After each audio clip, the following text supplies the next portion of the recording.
Ladies and gentlemen, welcome to New Scotland Brewery. Put your hands together for Nick Martinello.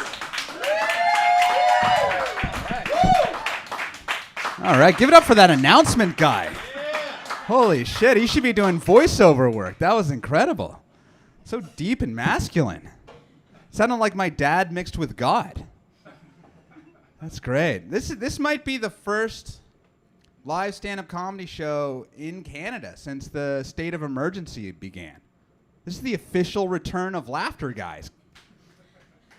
This is a historic moment. There's some people watching on the internet. We got a bit of an audience here. That wasn't a laugh track you're listening to. Everyone's socially distanced. How many people we got here? 10?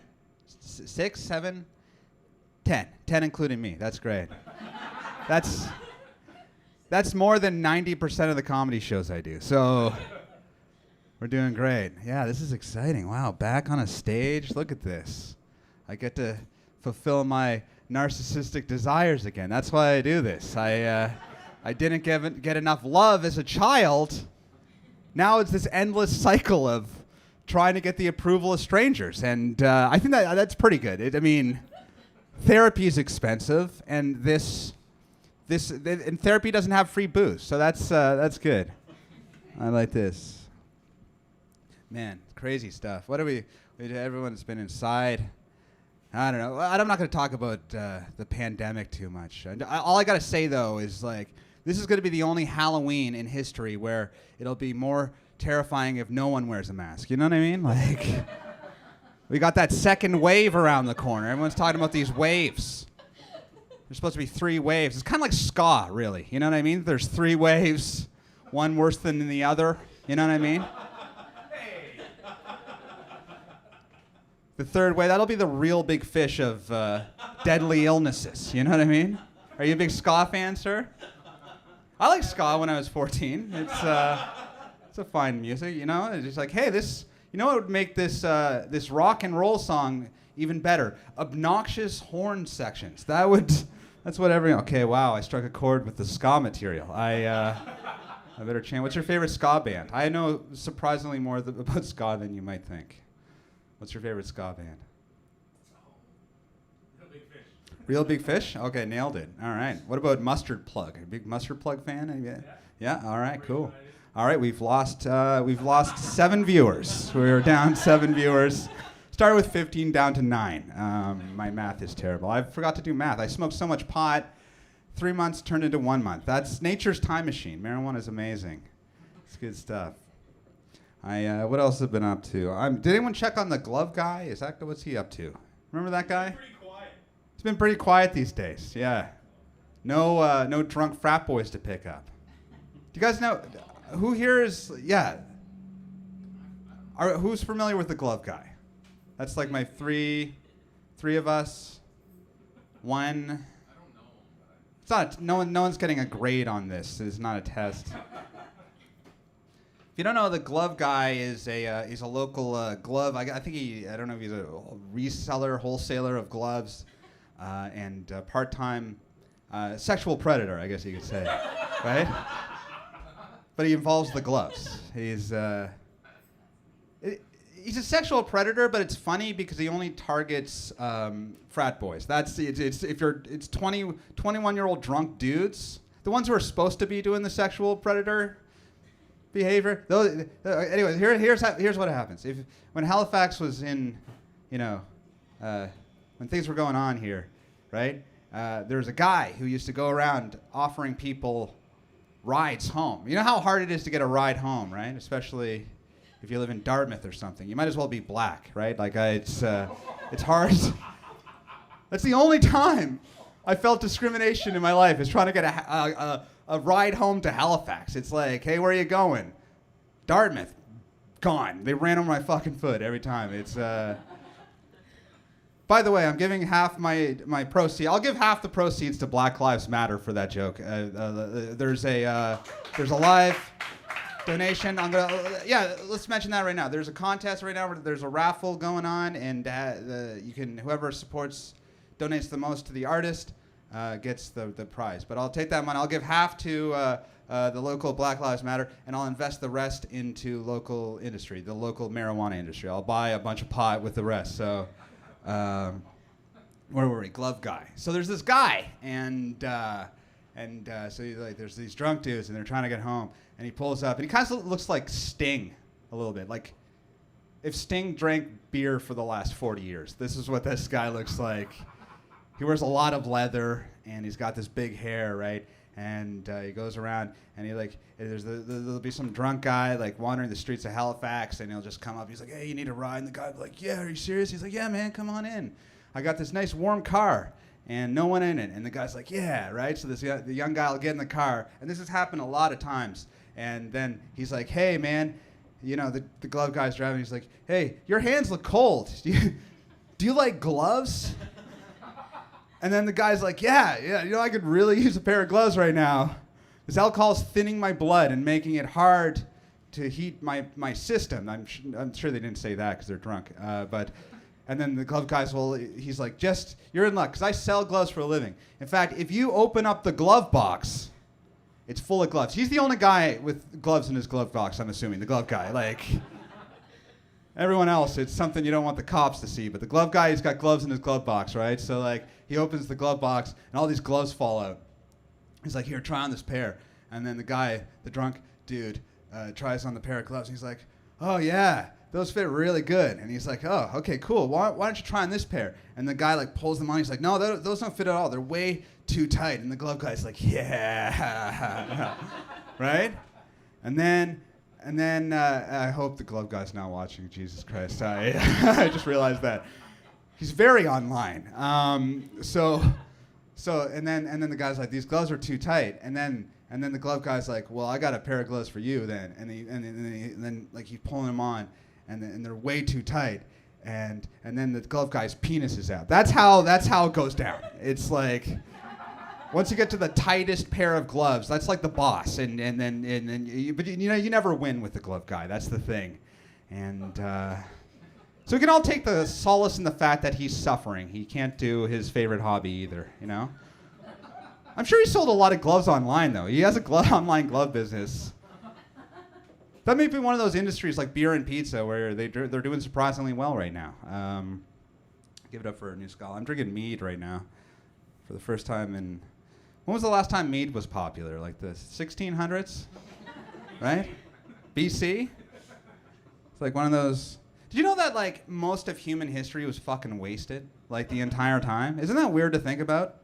There was a long, long time in human history when it was just better to drink alcohol. Like, you were less likely to die if you drank beer all the time instead of water. Isn't that wild? If we had just figured out clean water, we would have been, like, 3,000 years ahead right now. Like... I'm surprised we made a civilization this wasted. Like, imagine if you woke up and you're, like, so dehydrated and thirsty from the night before because all you drank for your entire life was alcohol, and you're like, "Oh, I'm so thirsty." Well, better drink more alcohol because the water's full of parasites. That was most of human history, and here we are today. I think that's crazy. I love history. I don't know much about it, right? Like, I've read some Wikipedia though. Does that count as reading these days? Yeah. I think so. Yeah, sure. You can't just throw a Wikipedia. I think I'm gonna start printing out Wikipedia just to show people how much I read. You know what I mean? Like, read a page, print it out, staple it to the stack. Someone can go through it and you're like, "Wow, you're really all over the place, man. If you concentrated on one topic, you might have a better job." I feel like... But one of my favorite Wikipedia entries is it was ancient Rome. It was called the Year of 6 Emperors, when 6 emperors were murdered in a row. Isn't that wild? Imagine if we had a year of 6 presidents. Like, 6 assassinate. Like, there there was a time when the Emperor of Rome got murdered. Like all the senators, they were like, we're gonna override this bill by stabbing you to death. And they like murdered the first emperor. And then somebody was like, who wants to be emperor? And some guy was like, fuck, I want to be emperor. That's awesome. And then he was emperor, and then they murdered him, right? And then they're like, who wants to be emperor? And someone's like, I'll give it a go. I hope I don't get stabbed to death. And he got stabbed to death. And then the fourth emperor came along, and he was like, it's better than being a peasant. I just drank some parasite water. I heard they don't have that in the emperor's palace, right? So he got to be emperor, and then they murdered him.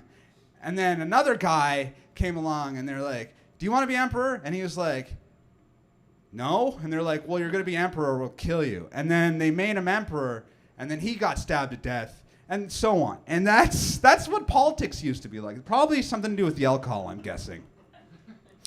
That was all right. Let's talk about things that don't exist anymore, like movie theaters. Like, are those going to come back? $9 popcorn? Is that what we want in the new normal? Is that what we really want? No. Fucking big screens where you crank your neck back. We're only going for the $9 popcorn. Let's be honest. Did you guys see on Skip the Dishes they have fucking movie theater popcorn for sale?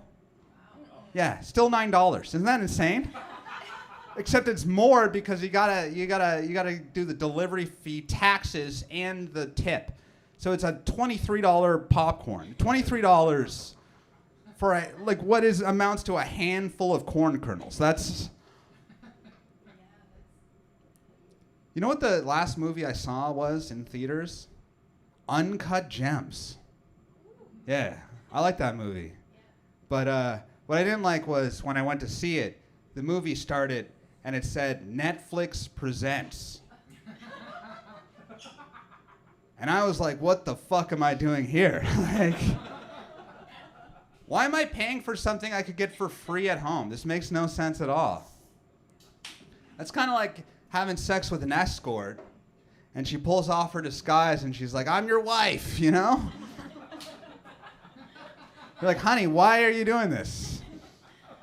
We have a shared bank account. This makes no sense. You don't have to trick me into having sex with you. We haven't had sex in 3 years. I'm ready. This is a bad marriage, I'm imagining. That's cool. Strip clubs also probably not going to be back for a while, right? We don't have one in Nova Scotia. That's weird. Ralph's? Probably because they named the only strip club after puke. That's probably why it didn't take off. That's my guess. You know? What, like Spews next door? No, that didn't last long. There's a strip club. I never went there, but it was really famous. It was called Club Super Sex in Montreal. Strip club guys. I heard rappers talk about this place. It's really famous, right? And I was never inside, but I was standing out front once. I was in Montreal, and it was noon. I had all my luggage because I had just got off a train or something, and I was in Montreal. And I was standing in front of Club Super Sex, and there's a guy barking for customers out front. The noon barker. It was noon, right? So this guy's job is that he's got to get people to come inside at noon in Montreal with the sun's out. You know what I mean? Everyone's favorite time to go to strip clubs when you can see everything, right? So I'm standing outside. He's like, hey, man, we got a special going on right now. It's $20. You get a lap dance and an all-you-can-eat buffet. And I'm like, that's a lot of gluttony. That's a lot of indulgence, right? What can I do for $5? How about a hot dog and you show me a nipple? Can we can we barter here? And then he's like, where are you coming from? I was like, I'm here from Nova Scotia. He's like, my wife's from Nova Scotia, but she left me and she took the kids, and now I'm in Montreal and this is my job and I still really love her, man. And I'm like, are you still trying to get me to come in the strip club? Like, do you just want a hug? I'll give you a hug right now. Like, this is crazy stuff. I did the Halloween joke. I had to move back. I was living in the United Kingdom, which is a terrible place that's getting worse. And I was over there doing comedy, but I moved back. I moved back home because of what's a nicer word for pandemic? I feel like that's not a fun thing to say multiple times during the fundemic, right? Let's call it that. So the fundemic happened, and I moved back with my mom. And I'm 32. I live with my mother. My last name is Martinello. I never really felt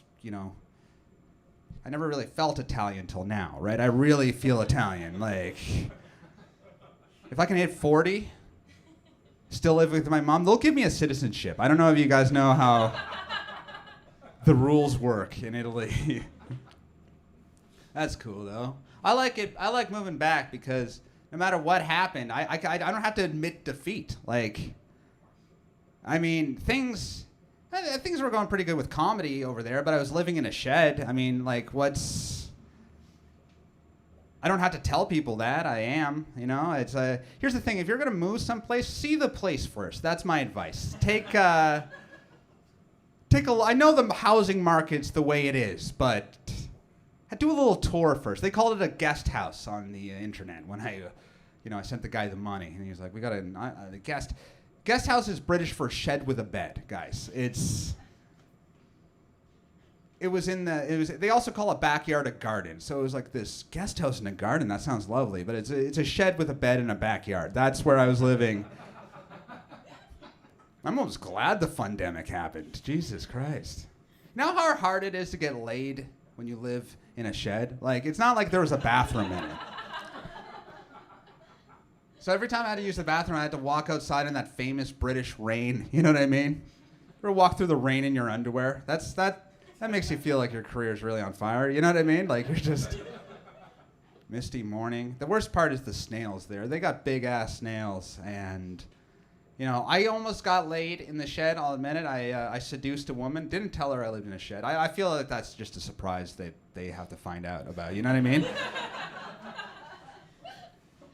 You can't just go to a bar and tell a woman you live in a shed and then invite her back to it. You used to invite her back to the guest house, right? And then let her find out what that means, right? Because that's kind of a creepy place to take a girl to. Let's face it, a shed, right? You're like, you get to the house, and she's like, "Ooh, you live in a house?" I'm like, "Sort of, right?" And no, I don't use that big, nice door. I go through the side, right? So. And then we were walking, and then she stepped on a snail. Let's just say, have you ever stepped on a snail? That's horrific. That's one of the worst human experiences after death, is stepping on a snail. And these snails were big, man. They're huge. She stepped on it. She fucking lost her. She freaked out. You know what I mean? Her vagina dried up faster than when you poured salt on a snail. Like, that's... She dried out and left. At least I didn't live in a van, though, right? Like, a van's kind of like a shed where you can take people somewhere against their will, right? So, like, it's nothing. It's a good old. You got a good. No one's saying anything on the group chat. I was hoping. LOL. He's pointing at me. That's what. Francesco Pie said. That's a name and a half, huh? Francesco Pie? All right. What am I pointing at you? My penis? I don't know. Okay. Remember, half the 13 viewers. Half of the proceeds go to a charitable cause. So what was I just talking about? Snails, of course, yeah. The UK is weird. They have a lot of charities. Have you ever been to Britain? Have you ever watched TV? Anybody over there? Right? Like they don't have much commercials. You know what I'm talking about? Yeah. It's all like charities and stuff. But then their television is way more extreme, right? Like after 10 p.m., anything goes. Any word. They go from these refined, reserved people to just C words and alcoholism. Just 10 p.m. That's all it takes, and you can do whatever you want on television. There's a show called Naked Attraction. Have you ever seen that? Naked Attraction. Have you guys seen this on the internet? So it's a dating show where somebody has to choose who they want to date by viewing their naked bodies only. So it starts, and the host comes out clothed, right? Like, you know, a civilized British person, the way they present themselves to the world. And then the contestant comes out and they're naked. Like, they're just like, you come out naked and you're going to choose a naked person. And then they have 3 curtains and they slowly raise and you get a good look at every part. Every single part of the body is objectified and examined. And it's just like, oh, I don't want those disgusting feet. I hope the calves are better, right? Like, that's the kind of things that are being said on the show. And it's really weird because their whole marketing campaign is that they're really body positive and stuff like that, and they're, you know, and but I've never heard anyone on that show say, you know what, I choose the guy with the tiny dick. I think that's the one I'm gonna choose. Tiny dick, big heart. That's what my mom always told me.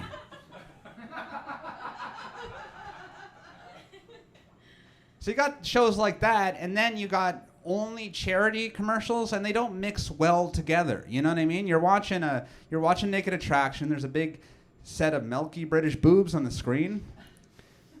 Then it cuts to a starving Somali boy, and that's a weird contrast.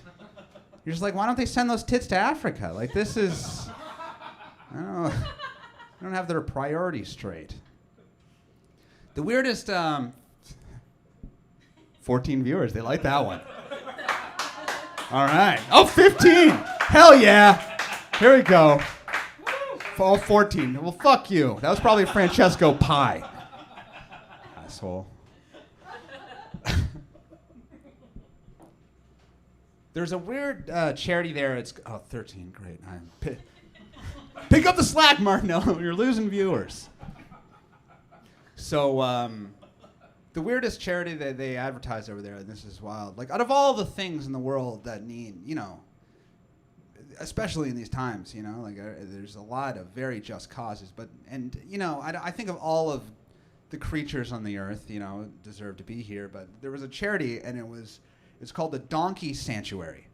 And what they do is they rescue donkeys from the third world. And they bring them to an actual donkey sanctuary in Britain. And I'm sure a lot of those donkeys get there and be like, can I go back, please? Rural Britain, no thanks. We'll go back to Rwanda. Like, and the commercial is I saw it like 50 times. It's always on. They're very powerful people, the donkey lobby in the United Kingdom. They have a lot of 11 viewers. There's some donkey fans in the audience, apparently. So the commercial is there's a guy in just the poorest place. You know, like one of those places in the world where everything's covered with dust. You know what I mean? Like, just everything is dusty and it's a construction site. So imagine a job that's already hard in the best countries. And then imagine doing that in the worst country, right? So this guy has the worst job. Well, probably a pretty good. Is a bad job in a bad country a good job? I don't know. But anyways, this guy like looks like he's got a pretty tough job, and he's moving around bricks, and he's got this donkey, and he's putting bricks on the donkey, right? And then it zooms in, and this guy's tired. He's probably got like a family to feed. He's probably sending money to even worse country or something, right? And he's there, and he's putting bricks on the donkey, and the only tool he has to move the bricks is the donkey. And there's all this sad music, and it just zooms in, and it zooms into the man, and then past the man and onto the donkey. And then they were like, we need to save this donkey.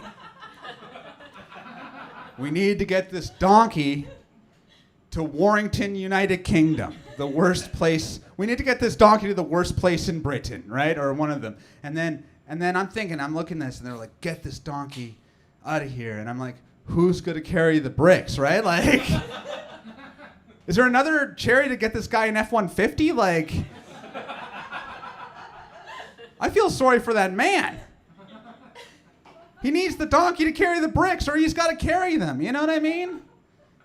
You think he gets to work? He probably gets to work, and he's like, man, if I didn't need this donkey to carry bricks, I'd eat the donkey. I'm so hungry. Like, that's...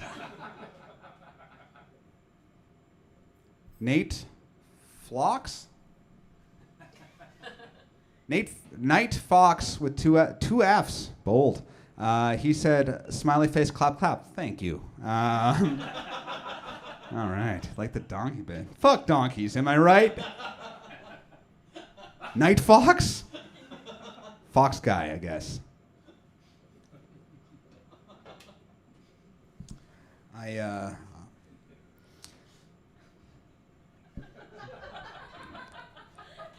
Talked about the donkeys. Oh, yeah. So they stab each other a lot in Britain. That's the thing they do. That's what happens when you have no guns. Everyone's in a confined space. You get stabbed. There's a lot of stabbings and stabbing sprees. Oh, this is getting grim. So right before I left, there was a guy who just lost his mind and he stabbed 5 people. Just went and stabbed a bunch of people. Everyone was fine. Like they weren't fine. They were stabbed, but like they didn't die. So there's a stabbing spree that happened, and then when they arrested him, he said, "I smoke weed every day," and that was his statement. You know when they're like, "You have the right to remain silent." It's like, fuck that. 420, bro. I smoke weed.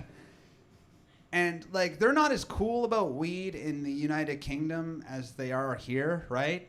They're not as cool. So the right-wing media picked that up. And they were like, this is what happens when you smoke weed. You stab a bunch of people. Look, this guy went insane from weed. I'm like, no. Weed held him back from stabbing a lot more people, okay? I'm surprised he got out of his house to do this stabbing spree. He's probably been telling his friends about it. You know when you're stoned, you have like big ideas. You're like, I'm gonna buy a bunch of bouncy castles and rent them out. Start a little business for birthday parties. Like stuff like that. You never do it, though. This guy would be still stabbing people if... Here's something. Did you guys get that alert last night that a criminal escaped? I felt like that one could have waited till the morning, right? Am I... Man no shirt with no shirt. That's... You know how many men... Yeah, that was the description. No shirt and jogging pants. I saw fucking 10 people with no shirts and jogging pants that morning. You know how scary that was in Dartmouth? Every guy with no shirt and jogging. That's everybody in the city, man. Like, a little more to no shirt. I was rooting for that guy. Like, honestly, he ran out of prison with just sweatpants on. Survived a night in the woods. Oh my God. I like how they're like, he's coming for Halifax. He's running from Pictou to Halifax. Warning, a man armed with only sweatpants that he's wearing is running to Halifax. Yeah, I know, we just woke you up in the middle of the night to tell you that there is a man with sweatpants who's going to kill the entire city. We're just figuring out how to use this alert system. Sorry, what did you say? 5'8", 350 pounds. He wasn't 350 pounds. He was 200 pounds. Yeah, 200. Okay. Oh, you're in my head. Yeah. I'm like, he's either solid muscle or this guy is obese. Like, I'm like, they really needed a better description. 12 views. What's with this fluctuation? Can you guys just stay on this tab, please? Like, I know you don't have anything else to do. It's the fundemic, right? I just wrote this down. I don't know what it means. Hawaiian pizza is a lie. Yeah, boo, right? It was invented in do you guys know the origin of Hawaiian pizza? Hawaii? No. Invented in London, Ontario by a Greek guy. Yeah. It's invented in London. You know what the thing about London, Ontario is? Are you ever in a conversation with somebody and they're like, oh, I saw I was in London. You're like, England? And you're like, no, Ontario. And they're like, oh, this is going to be boring, but proceed. I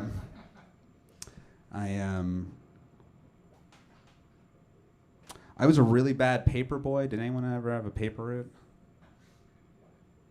Does that job exist anymore? It sounds like I was born in the 1800s when I say that I was a paper boy, doesn't it? There's an alcoholic named Mr. McFarlane. I wonder if he's watching. 11 views now. Probably did. Just turn it on. Oh, Francesco Pi said message retracted. You're pulling your punches, buddy. What do you got to say? Dude, Francesco, I'm just ragging on you, bro. Like, dude, it's really, it's a bad, he was mad. Or she, I don't know. They. It's 2020. Anything goes, right? Retracting a message in a group chat's like one of the worst things you can do. Let's face it. Oh, okay. How are we doing for time? Half an hour. Wow. Going by like a breeze. I was rummaging around my mom's house, and I found the first notebook I've ever... When I first started stand-up comedy...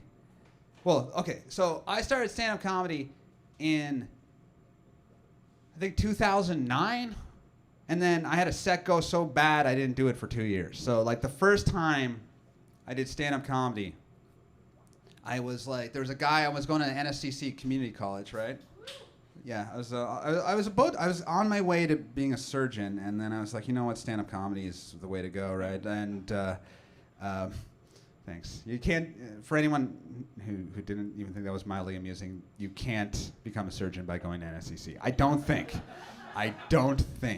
Maybe if you were a surgeon, in Uzbekistan, and then you had to come here and take some prerequisites at NSCC before you could get into medical school again and be really mad because you're smarter than everybody, but no one will let you perform. Maybe then, but there's a guy in my class, and I was like, this guy's doing stand-up comedy, I can do it. I went, and I bombed so bad. I went up with all these prepared jokes. This is the notebook, and I was like, I can do stand-up comedy. And then it was like Yuck Yucks, their amateur night, but for some reason 150 people decided to go to the amateur night.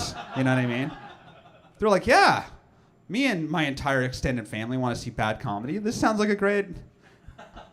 We want to see the best amateurs that Atlantic Canada has to offer. Let's go. $20? I'll pay any price to see these unpolished losers perform for the first time. And I got about 3 minutes in, and I started sweating. I got really drunk. Francesco Pi said, just the letter I. I'm worried about this guy. So yeah, I did about 3 minutes, and then I got really drunk and stoned before I was just like so nervous. And I put my hand on the famous brick wall. It's not really brick at the Yuck Yucks. It's actually just laminate, but laminate brick. They spare no expenses at Yuck Yucks. And my hand slid down and let a trail of sweat. And I was like, I never want to do that again. And then 2 years later, I was with a friend, and we were going to the Dome. And it's like, this is like 2010, so I'm wearing like an Ed Hardy t-shirt, right? Remember those? If you hold on to them, because I guarantee in 5 more years they'll be vintage.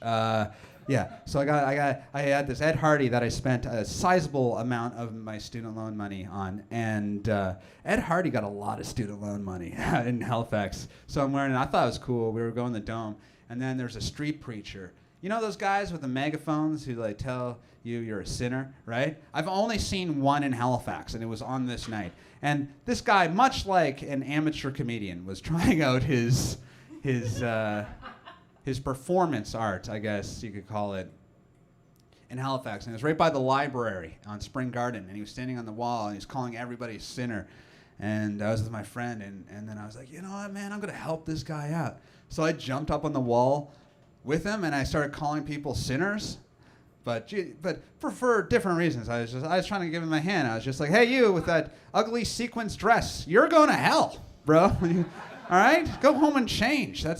Where'd you get and you you're wearing flannel to the palace? Come on, man. Dress up a little bit. That's a respectable venue, right? And then this crowd started gathering around. I was just roasting people with the guy. And then he's turned his megaphone on me and told me I was going to hell. And I was like, bro, I'm just assisting you, man. And then this like cat, and I started roasting him, and then this cat, and then they were like, you should try stand-up comedy. So that's how I started. And this is the notebook that I wrote my first jokes in, and I haven't looked in this in like 10 years. Oh my God. I had better handwriting somehow. That got worse. Maybe that's a brain thing that's going on. I keep all my stuff on the floor because I have low shelf confidence. That was the first. That was the first joke. 2 viewers. Yeah. Are you gonna be doing this? Wait, what does this say?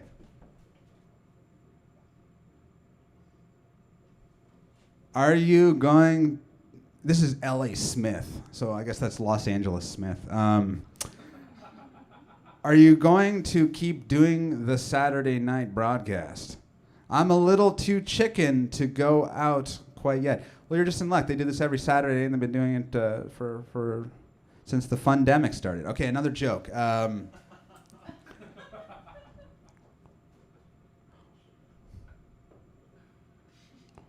God. Jesus Christ. I'm sorry, Francesco. Timing is hard to get right. Yeah, you got me there, buddy. Oh God, boo. That's L.A. Smith. Why do paratroopers jump out of airplanes, but paramedics don't jump out of ambulances? That's the end of the joke. What you're saying, you've gotten better. Yeah. This is year one, and then it took about 7 years to be adequate. So, okay. Let's see. Oh God. 18-blade razor. They release 1 blade at a time. What the fuck does that mean? What? Oh my God. No, just something about the mafia. Okay, we're gonna keep. We'll come back to this. I'll tell one that works. Yeah, I'm enjoying this. By the way.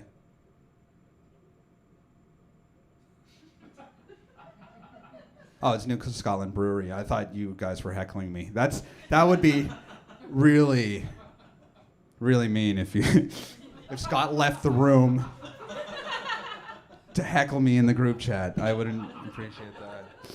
Okay.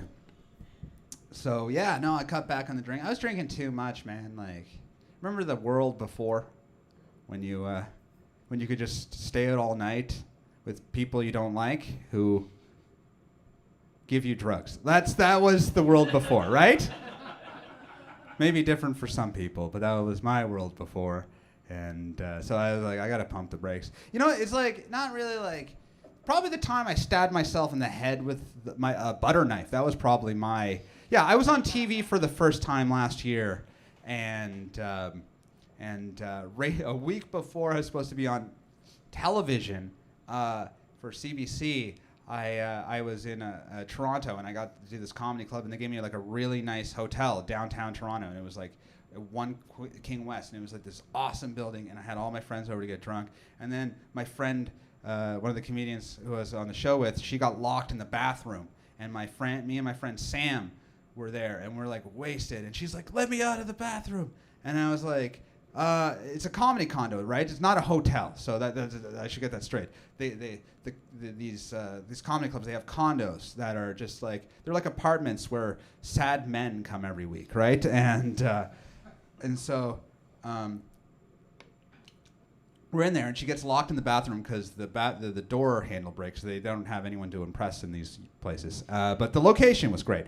And so she got locked in the bathroom.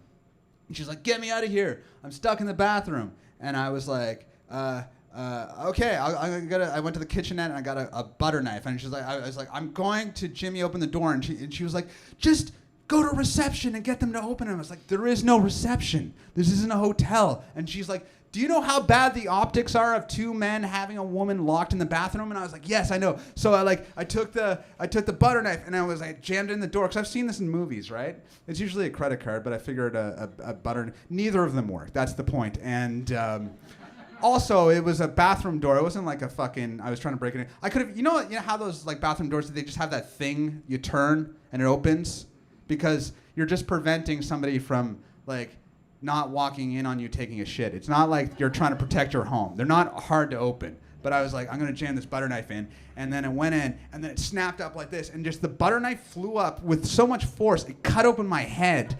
And You can still see the scar right there if you look hard enough. I don't know how good this MacBook Pro. It's a pretty good computer, but damn fine device. So I'm just standing there and I'm looking at Sam, and Sam's like in his early 20s, and he's I'm his elder, and then I'm standing there, and I was like, "What's the matter?" And he's like, "Dude, your head." And I put my hand like this, and there was just blood all over. Like I was just like a garden sprinkler. It was just coming out of my head. And I was just like, oh, God. Have you ever bled profusely from your face? There's a weird sinking feeling that happens. You kind of lose perspective on everything. And I was just like, oh. And then he ran to the kitchenette where I got the door opening device from, and he grabbed a towel, put it on my head, and somehow managed to jimmy the door open with the butter knife, freeing my friend. And they stitched up my friend, and then a few at the end of the weekend in Toronto, Sam invited me to do his show at this venue called Comedy Bar, and I went and I told that story and about getting like just blind drunk and stabbing myself in the head and all this stuff. And then at the end of the show, this middle-aged, like this older couple came up to me and they're like, "Is all that true? Like that whole story?" And I'm like, "Yeah, I got a bandage on my fucking head, lady, right?" And she's like, "We're Sam's parents." And I was like, "Oh man, like that does not sound good, right?" They wanted him to be a lawyer, right? Like and then they were like, "We never knew he had it in him." And they walked away proud of their son for the first time. You know what I mean? That was a weird experience. So let's try another joke. Okay.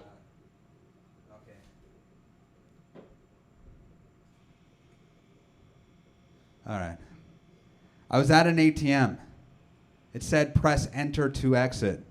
I didn't know what to do. I don't think that one's that bad, honestly.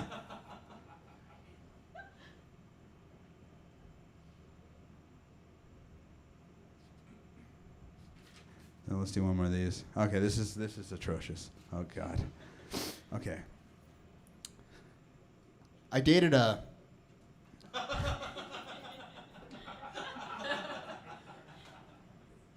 What is that when your throat gets so dry? You sound like a Muppet. Like, I don't know, that happens sometimes. Okay. My nose is running. I have COVID-19, guys. I'm sorry. Social distancing didn't work. This one's for you, Francesco Pie.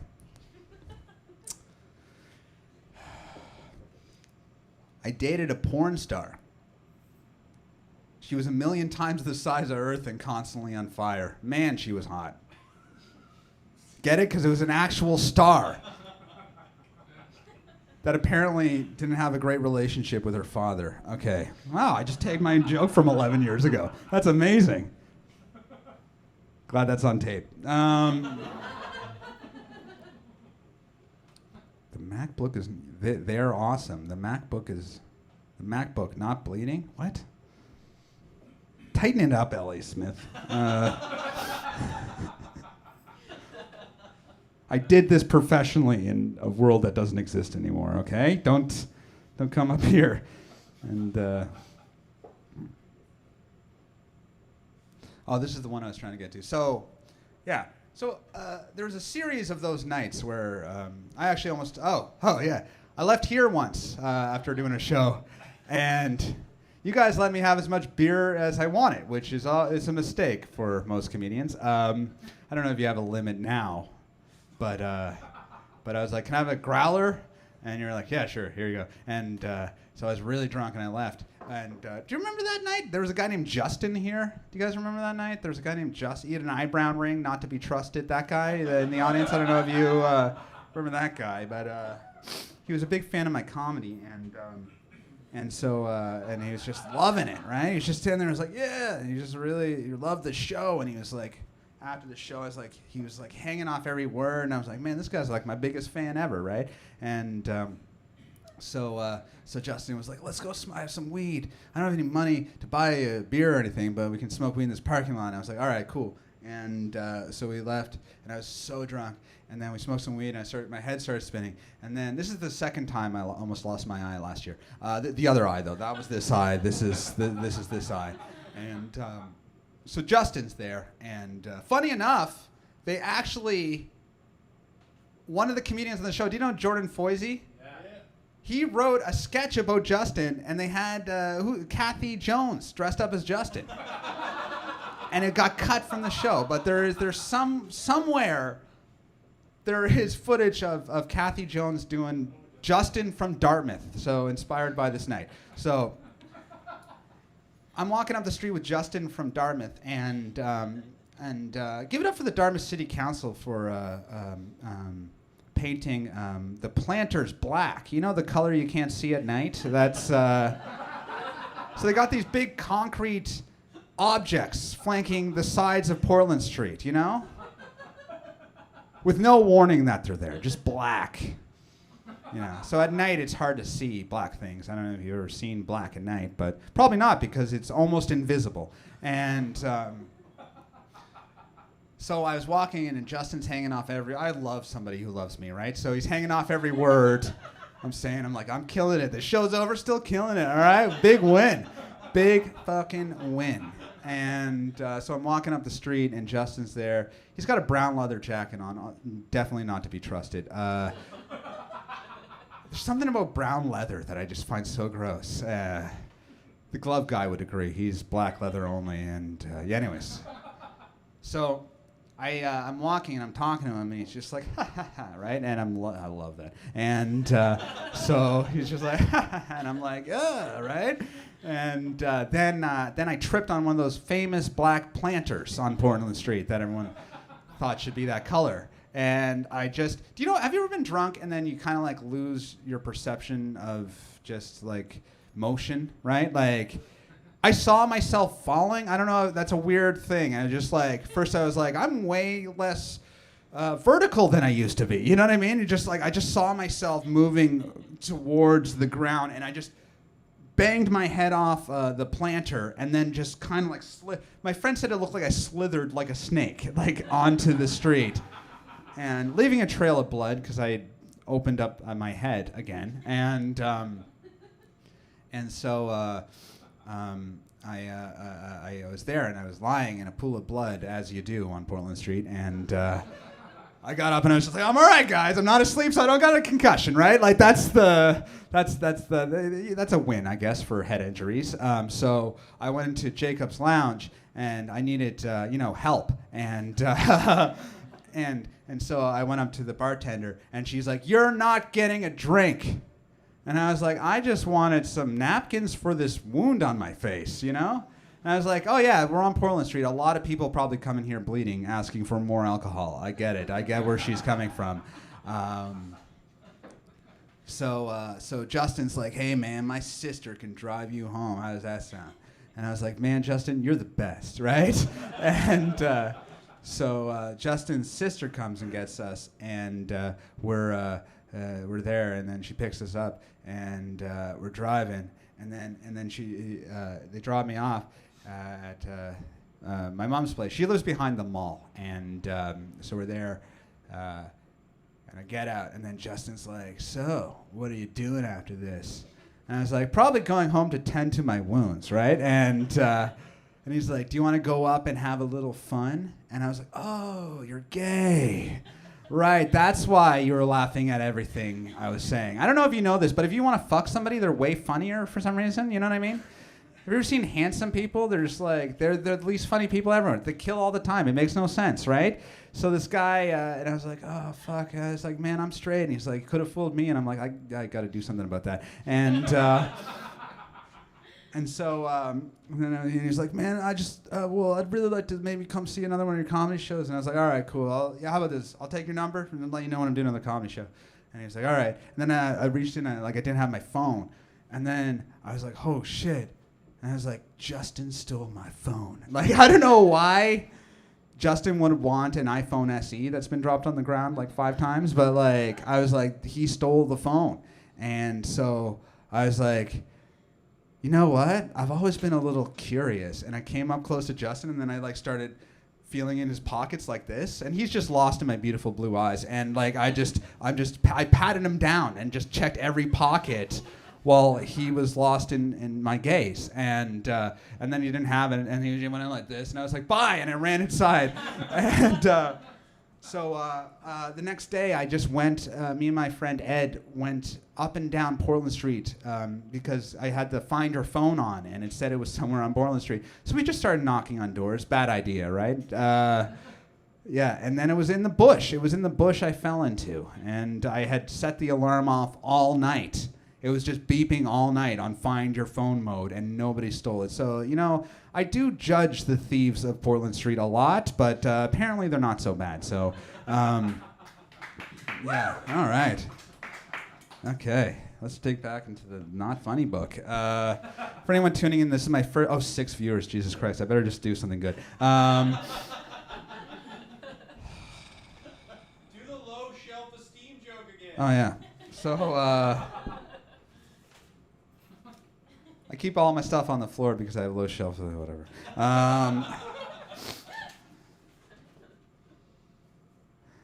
Grocery store. Old lady put item down. Fear in her eyes. I just have confided in the cashier's ability. I don't even know what that is. But that reminds me of one time I was in the lineup behind Bruce Frisco and the Sobeys. On Quimpool. Do you guys know Bruce Frisco? The wrong burgundy of... most disturbing allotment of items I've ever seen in a checkout. Kitty litter. Chocolate pudding and condoms. That was... Give it up for Frisky. He's getting frisky tonight. Ellie Smith talking about the cops. Didn't blow it out. What? You're doing great. Hey, look, my cousin's online. Thank you, Laura. 10 minutes left. Portland Street bushes were on alert all night. Yeah.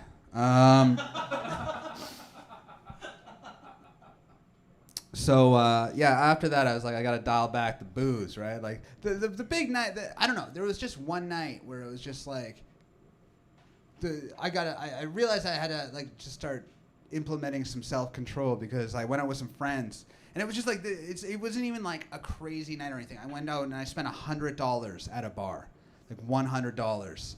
And some of you are like, that's not a lot of money for a night out, but I do stand-up comedy, so that was a quarter of my annual income, and it was gone in one evening. So I was like, I can't do this anymore, and so I texted my buddy the next day. I felt all like ashamed and stuff, and I was all hungover, and I was like, dude, I blew $100 at the bar last night. How'd that happen? But my phone auto-corrected it to blew a Hindu.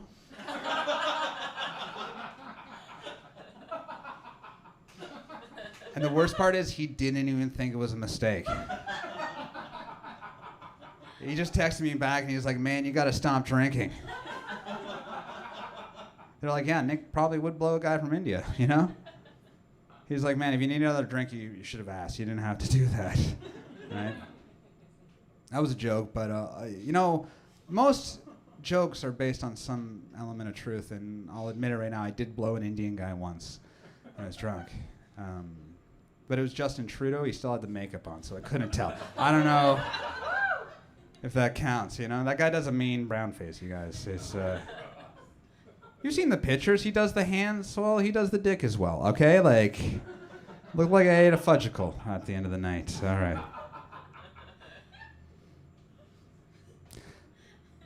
So what should we leave on? I lived with 7 gay men in England. I was here's the full context of my living situation. It was I lived in a shed behind a house where 7 gay men lived together. It was a communion, a gay union. I don't know.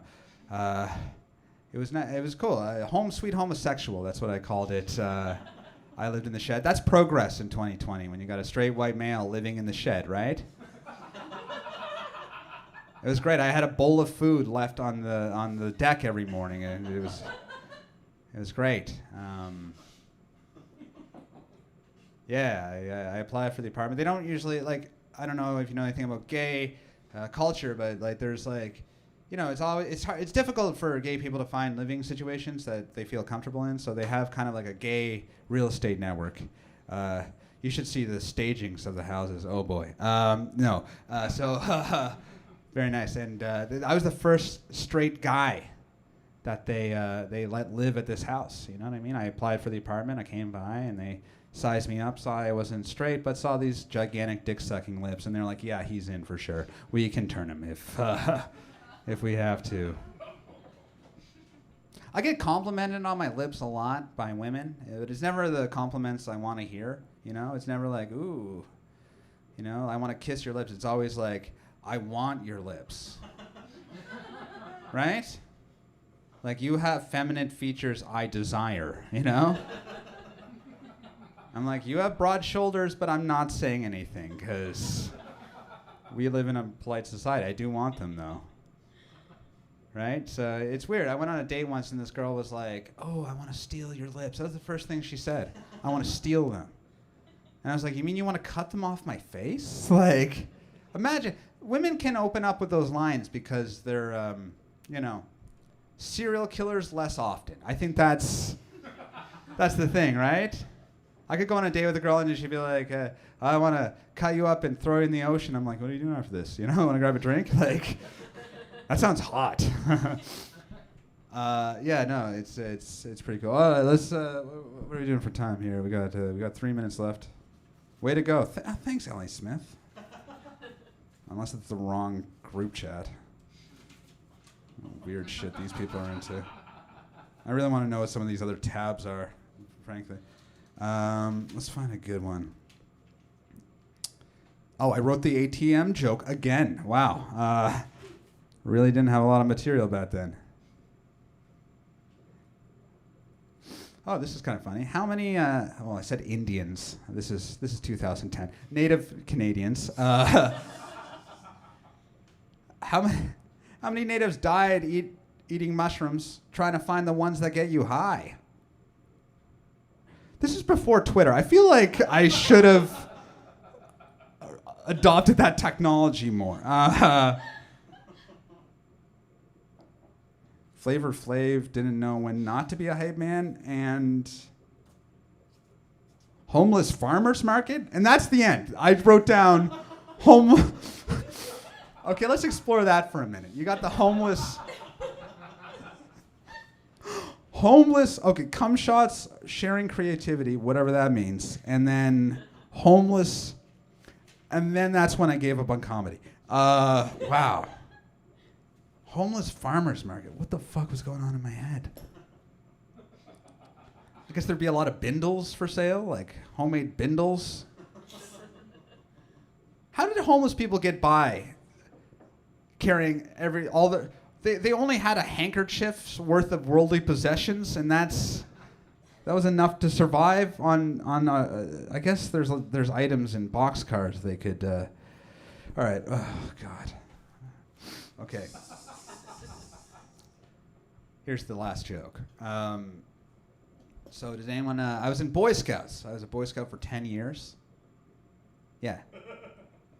That's how I got here. 10 years.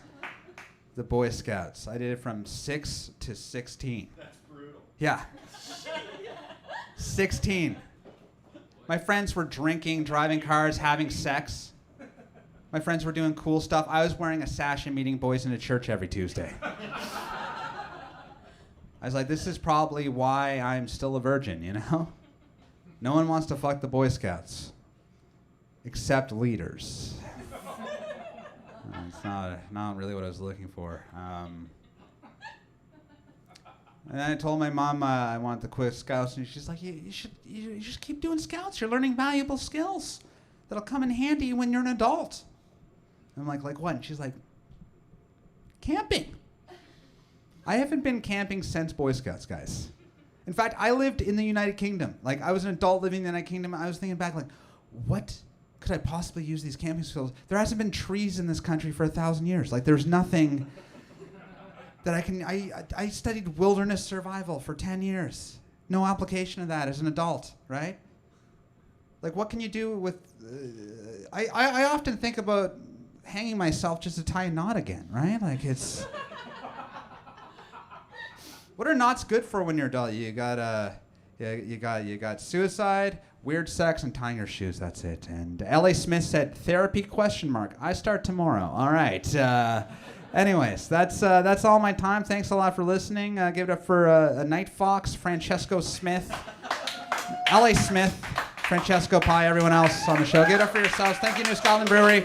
Donate to the artist page. I'll send half the proceeds to Black Lives Matter and whatever. I'm Nick Martinello. Thanks a lot.